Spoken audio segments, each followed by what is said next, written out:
میں بڑی ایمانداری سے، میں اس وقت روزے میں تو نہیں ہوں، لیکن خدا کی قسم جھوٹ بولنا جو ہے نا اور زیادہ مشکل ہو جاتا ہے۔ میں ادب سے کہہ رہا ہوں کہ اگر بات میری اچھی نہ ہو تو آپ چاہے اس کو آف ایئر کر دیجئے، لیکن میں بات شروع کرتا ہوں طارق جمیل صاحب سے، مولانا صاحب سے۔ انگلینڈ میں تھے اور دعا کر رہے تھے، اور مجھے آج تک یہ بات نہیں ان کی بھولی۔ انہوں نے ہاتھ اٹھایا اور کہا کہ اے اللہ، جو تو نے ہمیں ایمان دیا ہے، یہ ایمان تو ان سامنے والے لوگوں کو دے دے، اور جو کردار ان کو دیا ہے اے مولا یہ کردار ہمیں دے دے۔ میرے دماغ سے نہیں آج تک بات نکلی۔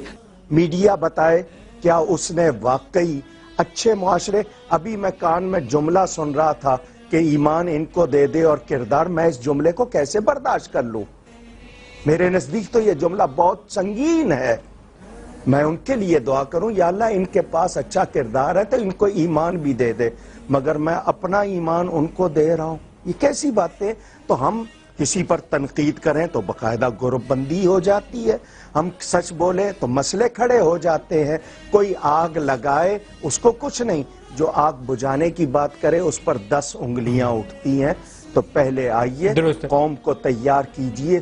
پہلے تو میں ایک چھوٹی سی مسکنسیپشن دور کرنا چاہتا ہوں۔ میں نہیں سمجھتا مولوی طارق جمیل صاحب کو انہوں نے کوٹ کیا، مولانا نے اس قسم کی بات کی ہوگی، وہ بات کچھ اور ہوگی، کسی اور کانٹیکس میں ہوگی، تو وہ میں مولانا سے خود ایک دفعہ پوچھ لوں گا، میرے استاد ہیں اس لیے میں اس قسم کی بات کر رہا ہوں۔ نمبر ایک ایسے کرتے ہیں، آپ بھی پروڈیوسر صاحب سے بولتے ہیں ان سے لائن ملوا لیں، پروڈیوسر صاحب اگر ہیں یہاں پر تو کوشش کریں ان سے، کیونکہ مولانا نہیں کہہ سکتے کہ ہمارا ایمان اٹھا کر کسی اور کو دے دو اور ان کا ایمان، جیسے نوری صاحب نے بات کی، بالکل ٹھیک بات کی ہے، ایمان سے بڑھ کر اور ہے کیا ہمارے پاس کرنے کا حل بتائیے۔ میں ایک بات اور بھی کروں گا، ایک بات اور بھی کہہ رہا ہوں، اس کے بعد مجھے اجازت دے دیجئے گا۔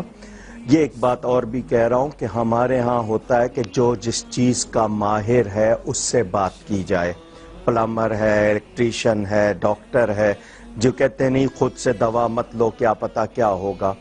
دین کے بارے میں بھی میڈیا پر وہ لوگ بٹھائے جا رہے ہیں جن کو دین کے حوالے سے وہ اتھارٹی نہیں ہو سکتے۔ تو جب ہم لوگ اس طرح کی روش اپنائیں گے تو پھر آپ کے پاس رزلٹ بھی ویسے آئیں گے۔ آپ اپنی گفتگو جاری رکھ لیجئے، مجھ سے گفتگو میں کوئی غلطی ہوئی ہو معافی چاہتا ہوں اور اجازت دے دیجئے، شکریہ۔